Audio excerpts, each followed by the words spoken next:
సునాలి వచ్చేస్తుంది. ఈ దరిద్రుడు పర్మనెంట్ గా పడుంటేనే బెటర్.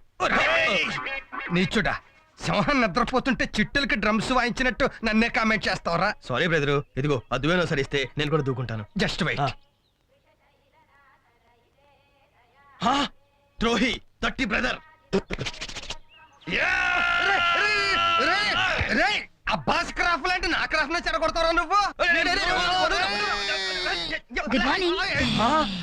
Very lovely morning. వాస్తు బాగుంది. Good morning. ఏంటైన క్రాఫ్ట్ పిచ్చి పిచ్చిగా ఉంది? తల్లో పేల ఫ్యాక్టరీ ఉంది కదా, గీ గీ గీ అలా తయారై. పేలున్నాయా?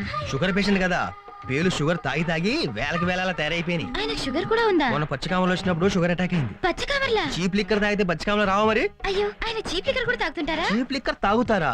రే చీకటి వల్ల కళ్ళు కనపడక అప్పుడప్పుడు ఫినాయిల్ కూడా తాగేస్తారు. నాకు రేచెక్కట పచ్చ కావర్లా, నాకు షుగర్ రా. డౌటా? పిడేలు వాయించేస్తాను రా. అదిగో ఉన్న మాట బీపీ ఎలా పెరిగిపోతుందో చూడు.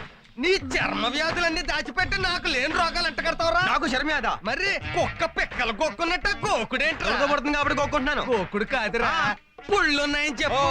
జాలిం లోషన్ రాయకుండా నిద్రపోవు, నువ్వు నన్ను కామెంట్ చేస్తావా? అయినా మీకే జబ్బులుంటే నాకెందుకు గాని, వెళ్ళి స్నానం చేసి రండి. అలాగే. 8 దాటితే టిఫిన్ క్లోజ్.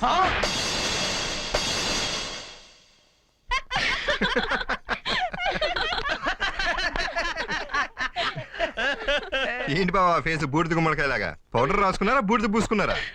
పౌడరే రాసుకున్నాను. మీ అక్క కాపురానికి వచ్చిన కొత్తలో ఈ గ్లామర్ మెయింటైన్ చేసేవాడిని. మళ్ళీ ఎందుకో ఇన్నాళ్ళకి రాసుకోవాలనిపించింది. మరి నీకేమైందిరా? నేను అంతే అక్క. ఈ ముసలి పాము ఎంత గ్లామర్ మెయింటైన్ చేస్తుంటే కోడి త్రాచుని నేను ఎంత మెయింటైన్ చేయాలి? ఎన్నవా బామ్మర్ది ముసలి పావును అంటున్నాను ఇడికి. సరే సరే, ఇద్దరు కలిసి నా పౌడర్ ఖర్చు పెంచకండి, టిఫిన్ తినండి.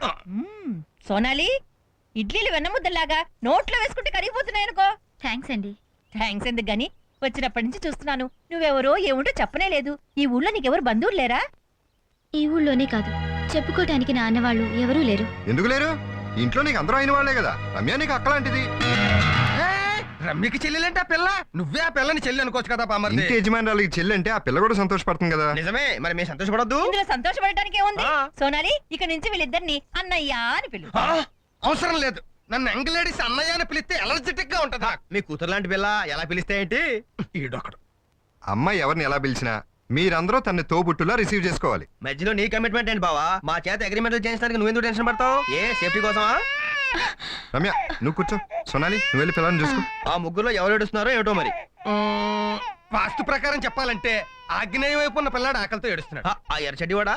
పేర్లు పెట్టిపోయేసరికి ఎర్ర జడ్డి, పచ్చ జడ్డి, తెల్ల జడ్డి అని పిలవలేక చస్తున్నావు అనుకో. అందుకే అర్జెంట్ గా గ్రాండ్ గా బారసాల ఫంక్షన్ ఏర్పాటు చేసి పేర్లు పెట్టేద్దాం రమ్య. ఫంక్షన్ గ్రాండ్ గా చేయాలంటే దానికి డబ్బు కావాలిగా. అమ్మమ్మో, నా బడ్జెట్ ఒప్పుకోదు. ఏమండి? నేను కూడా బడ్జెట్ కాదంటే కుదురుద్దా, కన్నాక తప్పుద్దా?